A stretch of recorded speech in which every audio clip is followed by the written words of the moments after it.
Hello, hello mga kaprobinsyana. For today's video, tayo naman ay magbabahog ng baboy. At lumusot na nga tayo sa bakuran at nakakita nga rin ako ng bulaklak.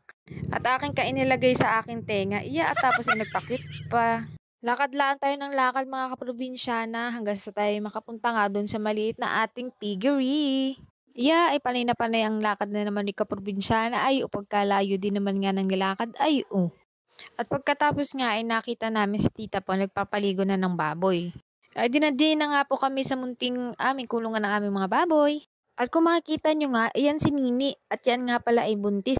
Ay di iaanak na nga din yan ni Nini ngayong month, September 26 ata. Basta ganyan. Iya ka mga kaprobinsyana ay kung makikita nyo pagkalaki-laki na nga niyan ni Nini ay.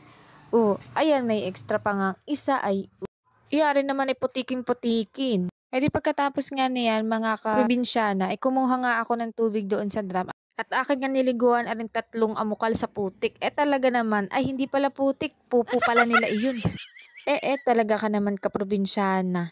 Di pagkatapos nga na yan ay ako nagpakain na din sa 3 amukal kanina. At ngayon naman ay okay na, kaya akin na pinakain. Ay iya naman, at talagang yan ay natatako kumain, ay ang isang timbang iyan ay iya ay kulang pa. Pinakain ko lang ng pinakain yan mga kaprobinsyana. At yan nga kaprobinsyanang nasa timba na piece, ay yan ay nilagyan din namin ng tubig para mas mabilis nilang kainin at saka mas malambot. Ay halataktakin na iyan kaprobinsyana nang matapos ng ating vlog. Charis! Ay iya ay ma-extra ding gagamba, ay tapos ay meron nga din dining saging, iya abangan kita.